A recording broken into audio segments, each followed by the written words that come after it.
Hello दोस्तों, आपका स्वागत है हमारे अपने चैनल केमिकल टेक्निकल में। दोस्तों, आज का एमईबी का लेक्चर 4 लेक्चर होने वाला है। इसमें हम पढ़ेंगे स्पेसिफिक ग्रेविटी और fraction, mole fraction, pressure fraction, अनेक प्रकार के फ्रैक्शन पढ़ेंगे। तो बने रहिए लेक्चर में एंड तक। और चैनल को अभी तक अपने सब्सक्राइब नहीं किया तो चैनल को सब्सक्राइब कर लें, बेल आइकन को प्रेस कर लें, जैसा कि आप हमारे चैनल पर कोई भी वीडियो अपलोड हो तो आपके पास नोटिफिकेशन सबसे पहले पहुंचे। तो चलते हैं अपने टॉपिक की तरफ। हमारा पहला टॉपिक है स्पेसिफिक ग्रेविटी। स्पेसिफिक ग्रेविटी क्या होती है तो देखते हैं। किसी पदार्थ की स्पेसिफिक ग्रेविटी उस पदार्थ के घनत्व तथा मानक पदार्थ के घनत्व का अनुपात होता है। जिस उस पदार्थ का घनत्व और मानक जो पदार्थ होता है उसका घनत्व, उसका अनुपात होता है। चूँकि पदार्थों का तापानुसार चेंज होता है, पदार्थों का ताप चेंज होता रहता है, ठीक है। अतः ताप को स्पेसिफिक करना आवश्यक है। तो इसका सूत्र देख लीजिए, 60 degree Fahrenheit upon 60 degree Fahrenheit. 1 Fahrenheit में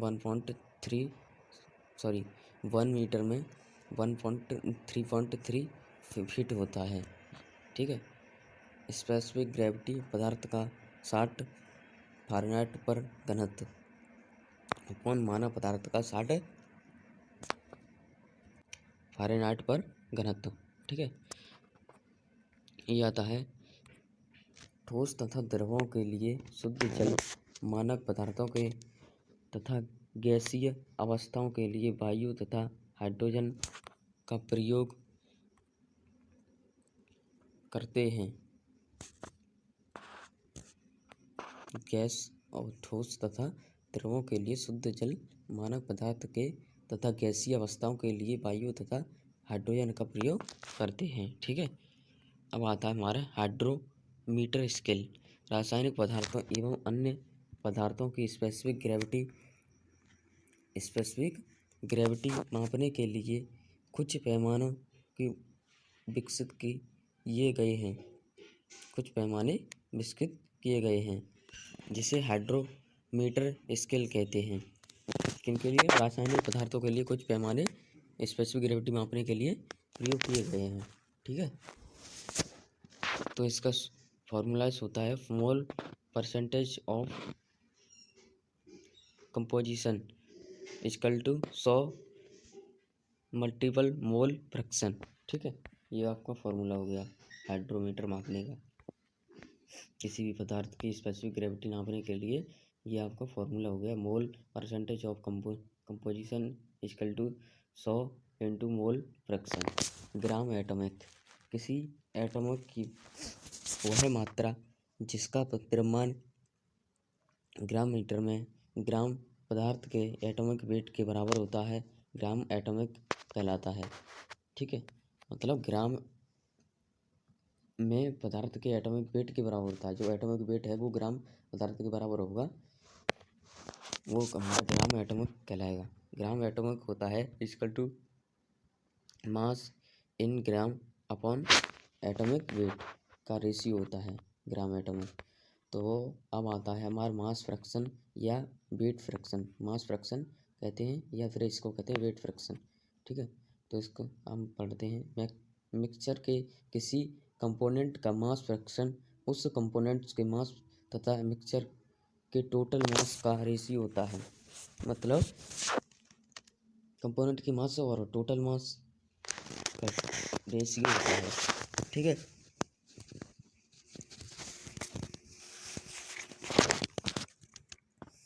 तो सूत्र है हमारा इसका formula, mass fraction equal to mass of components upon total mass of mixture. तो मास परसेंटेज इसका हो जाएगा mass percentage equal to mass fraction into 100, ठीक है। एटॉमिक फ्रैक्शन हम पढ़ेंगे। एटॉमिक फ्रैक्शन होता है हमारा मिक्सचर में किसी अवयव का एटॉमिक फ्रैक्शन उस अवयव के मतलब एटॉमिक प्रसरण और उसी अवयव के मिश्रण में एटॉमिक की संख्या तथा मिश्रण में उपस्थित संपूर्ण तत्वों के एटॉमों की संख्या रेशियो होता है। ठीक है। एटॉमिक फ्रैक्शन कंपोनेंट के एटॉमिक की संख्या अपॉन मिश्रण में सभी कंपोनेंट के एटॉमिक की कुल संख्या। ठीक है। तो ये हो जाएगा मालूम एटॉमिक फ्रैक्शन। इसका परसेंटेज निकालेंगे तो atomic percentage of composition atomic fraction equal to into 100 ऐसे परसेंटेज इनका निकालेंगे। अब आता है वॉल्यूम फ्रैक्शन। वॉल्यूम फ्रैक्शन क्या होता है हमारा, मिश्रण में किसी अवयव का वॉल्यूम फ्रैक्शन उस अवयव के परिभाषित आंशिक आयतन तथा मिश्रण के कुल आयतन का रेशियो होता है। वॉल्यूम फ्रैक्शन इक्वल टू आंशिक आयतन रेशियो कुल आयतन। ठीक है। यह और इसका परसेंटेज निकालेंगे, एक ही जैसे सभी का फॉर्मूला उसी टाइप का परसेंटेज निकालने का। ठीक है। अब आता है प्रेशर फ्रैक्शन। किसी गैसीय मिश्रण में उपस्थित किसी गैस का प्रेशर फ्रैक्शन उस गैस के आंशिक दाब तथा मिश्रण के संपूर्ण दाब का अनुपात होता है। ठीक है। क्या कह रहा है, किसी गैसीय मिश्रण में उपस्थित गैस का प्रेशर फ्रैक्शन और उसी प्रेशर के मतलब उसी जो प्रेशर है उस गैस के आंशिक दाब तथा मिश्रण के संपूर्ण का अनुपात होता है, दाब का। अब आता हमारा प्रेशर फ्रैक्शन का formula equal to partial fraction व gas upon total fraction of gas. ठीक है। इसका भी परसेंटेज ऐसी उसी टाइप का निकलेगा, सिर्फ इसमें वॉल्यूम दिया जाएगा। गैसीय अवयवों के लिए आदर्श व्यवहार मानते हुए mole percentage of composition pressure percentage और वॉल्यूम परसेंटेज। ठीक है। मास फ्रैक्शन को कहते हैं प्रेशर फ्रैक्शन और वॉल्यूम फ्रैक्शन। ठीक। तो दोस्तों आपको मैं आशा करता हूँ ये मेरा लेक्चर आपको बहुत पसंद आया हो। लेक्चर पसंद आया तो लाइक करें और चैनल को सब्सक्राइब करें, बेल आइकन प्रेस करें, जैसा कि हमारे चैनल पर कोई भी वीडियो अपलोड हो तो आपके पास सबसे पहले पहुँचे। और आपने पिछले लेक्चर्स को नहीं देखा है तो आप इस लेक्चर के डिस्क्रिप्शन में आपको प्लेलिस्ट का लिंक मिल जाएगा, तो लिंक पर क्लिक करके आप उन लेक्चर्स को देखें और अच्छे से समझें और अपना नोट्स साथ के साथ बनाते चलें, जैसा कि एग्ज़ाम के टाइम आपको कोई भी प्रॉब्लम ना हो। ठीक है। ओके, धन्यवाद। सत श्री अकाल, जय हिंद, जय भारत।